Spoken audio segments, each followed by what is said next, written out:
എൻ്റെ കൃഷ്ണ, കുരുക്ഷേത്ര യുദ്ധസമയത്ത് അണിനിരന്നവരെ കാണാൻ തൻ്റെ തേരാളി കൂടിയായ ഭഗവാൻ കൃഷ്ണനോട് രഥം ഇരുപക്ഷത്തിനും നടുക്കായി നിർത്താൻ അർജുനൻ ആവശ്യപ്പെടുന്നു. യുദ്ധസജ്ജരായി നിരന്നു നിൽക്കുന്ന ബന്ധുക്കളെയും ഗുരുജനങ്ങളെയും പിതാമഹന്മാരെയും ഒക്കെ കണ്ട് സങ്കടത്തോടെ ഈ യുദ്ധം എന്ത് ഗുണം വരുത്തും?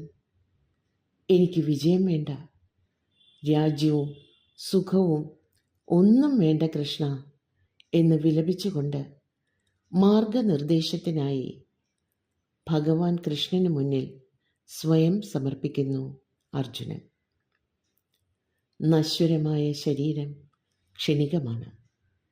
ശാശ്വതമായ ആത്മാവിനെ ഒന്നും തന്നെ ബാധിക്കുന്നില്ല. അതുകൊണ്ട് തന്നെ ജയപരാജയങ്ങളെക്കുറിച്ചുള്ള ചിന്ത വെടിഞ്ഞ് കർമ്മം ഒരു കർത്തവ്യമായി അനുഷ്ഠിക്കൂ തുടങ്ങി ധാർമ്മിക തത്വചിന്തയുടെ വിവിധ വശങ്ങളെക്കുറിച്ച് ഗഹനമായ ഉൾക്കാഴ്ച നൽകുന്ന ഭഗവാന്റെ ഈ ഗീതം അർജുനനോടൊപ്പം വേറെയും ആർക്കൊക്കെ കേൾക്കാനായി?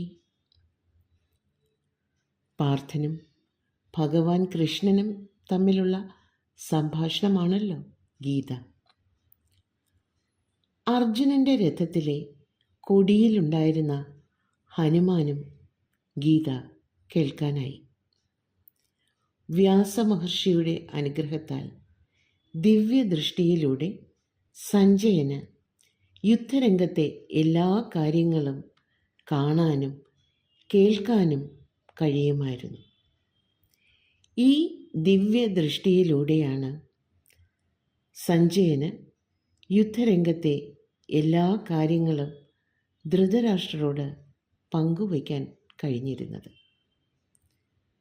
സഞ്ജയൻ്റെ വിവരണത്തിലൂടെ ധൃതരാഷ്ട്രം ഭഗവത്ഗീത അറിഞ്ഞു.